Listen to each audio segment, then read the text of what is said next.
this sort of thing before. I'm sure Great-Aunt Isabella hosted some literary events that focused on British authors. I stepped back to avoid the splatter of grease as Alicia dropped the fish into the pan. Besides, this being a Josephine Tey celebration, we need to serve a full English breakfast at least once. The guests expect that sort of thing. But why this abomination? Alicia, who was shorter than me by a good 5 inches, turned and lifted her arm to wave another kippered fish in my face. "You've had smoked salmon on bagels before. It's not that different," I said, while Alicia turned away again, muttering about dang fool notions. I crossed to one of our long work counters and lifted a silver cloche off a white ceramic serving platter. Inhaling the smoky aroma of cooked sausage and bacon, I glanced over at a foil-covered plate. That was probably the fried tomatoes. All that's left to do is the eggs? And the toast and finish frying up these dang fish, Alicia said, squaring her plump shoulders. Her dark hair, streaked with gray the color and texture of steel wool, was caught up in a hairnet studded with multicolored plastic gemstones. I smiled. Alicia always claimed that even though she was just a housekeeper and cook, that didn't mean she had to abandon all sense of style.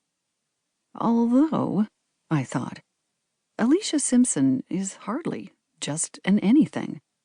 After running the bed and breakfast for over 3 decades, the first 35 years for my great-aunt, and the last one for me, I suspected she was just as much an attraction as Chapter's library-themed guest rooms and extensive library.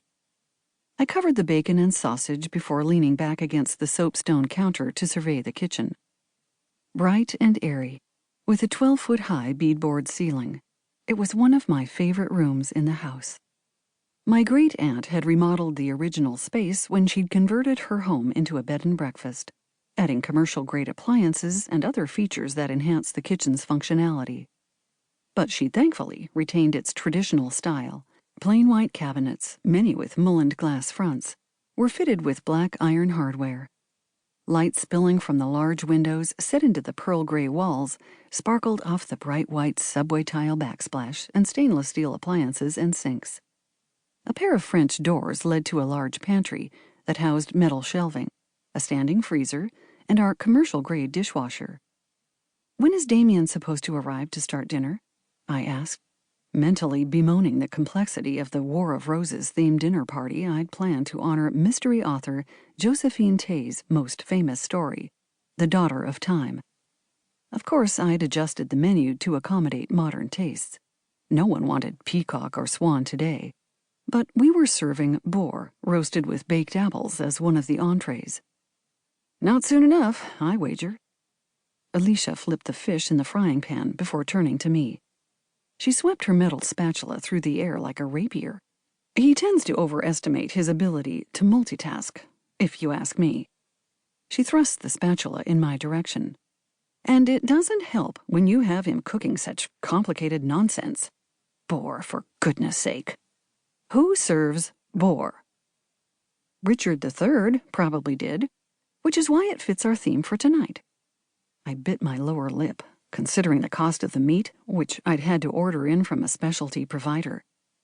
Hopefully, our freelance chef, Damien Carr, hadn't been exaggerating when he'd claimed he could handle such a unique menu. "Well, I just hope no one chokes on a bone from those pike," Alicia said. "I bought them already filleted." "Maybe, but that's a fish with more bones than a cat has whiskers, and the bones are just about that thin, too." Alicia deftly scooped the final kipper from the pan and flipped it onto a pile of fish already layered on a serving plate.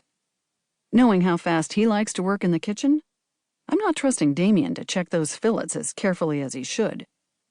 I'll look them over before he cooks them. But we better focus on breakfast right now. I hear stirrings in the dining room, which means at least some of our guests have already come downstairs. Alicia slapped the spatula against one palm. "Well, after the ruckus they made last night, that bunch from Virginia can wait." I straightened and stepped away from the counter. "What ruckus? I didn't hear anything." "No, you wouldn't have. It happened before you got back from that party for your friend, Julie." Alicia shook her head.